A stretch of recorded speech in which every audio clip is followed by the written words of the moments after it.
नादताल मृदंग घूंघट घाकट धाकट धीकट नाद धरंग हदाहद दीकट दीकट दौकट खट भरंगत भैद भरे धड़ैन विदोम दा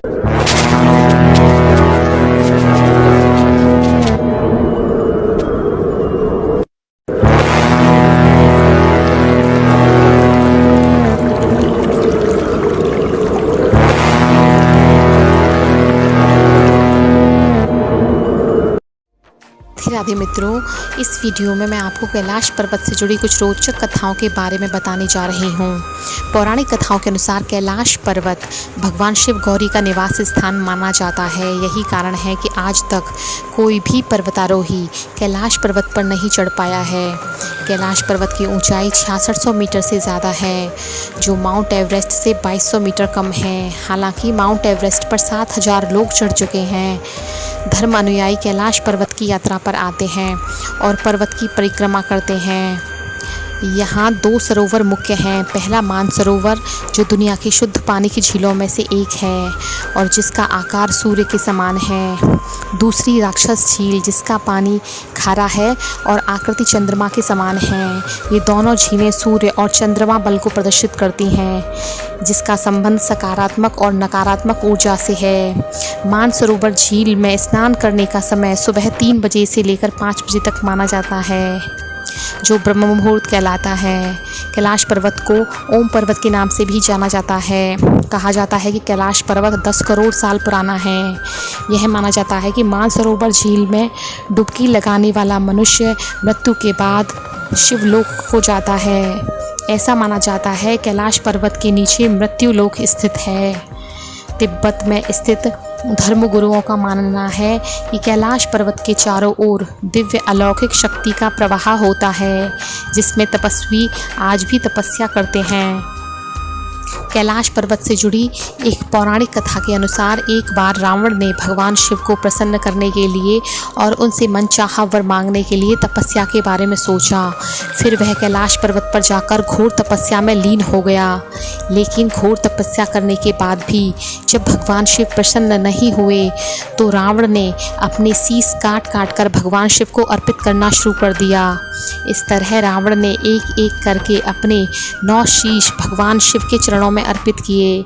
लेकिन जैसे ही वह 10वां शीश काटने लगा तो भगवान शिव ने प्रकट होकर उससे मनचाहा वर मांगने को कहा। भगवान शिव के प्रकट होने पर रावण ने उनसे अतुल्य बलवान होने का वरदान मांगा और उसने कहा, मुझे ऐसा बल प्रदान करें जिसकी कोई तुलना न हो और जितने भी शीश मैंने आपको अर्पित किए हैं वह पहले की तरह हो जाएं।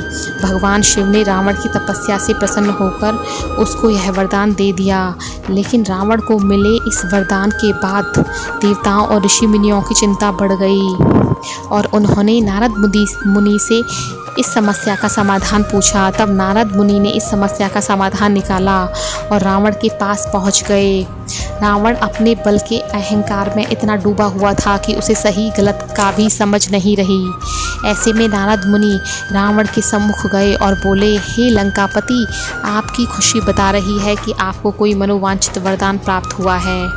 रावण ने अहंकार में आकर कहा, देवर्षि, आज मैं बहुत प्रसन्न हूँ क्योंकि भगवान शिव ने मुझे अतुल्य बल का वरदान दे दिया है। यह सुनकर नारद मुनि ने रावण की बुद्धि को भ्रमित करते हुए कहा, हे राक्षसराज, आप इतने बुद्धिमान होते हुए भी ऐसे भगवान की बातों में आ गए जो हमेशा भांग खाकर नशे में रहते हैं और उन्होंने जो आपको वर दिया है उसको आपने सत्य मान लिया। अगर सच में आपको ऐसा वरदान मिला है तो क्यों ना कैलाश पर्वत को ही उठाकर देख लें।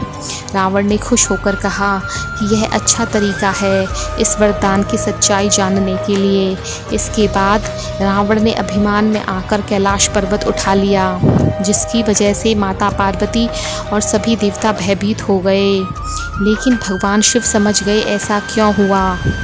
भगवान शिव ने अपने पैर के अंगूठे से कैलाश पर्वत को थोड़ा सा हिस्सा दबा लिया, जिसकी वजह से रावण उसके नीचे आकर छटपटाने लगा और भगवान शिव के क्रोध को शांत करने के लिए उनकी स्तुति करने लगा।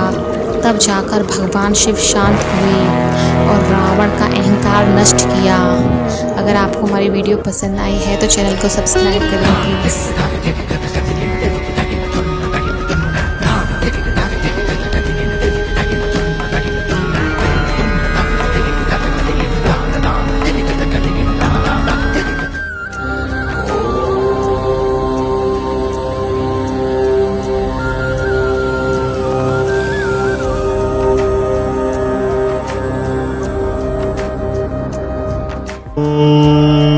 नमः शिवाय।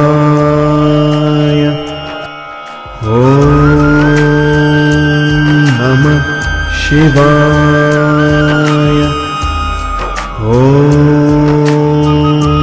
नमः शिवाय।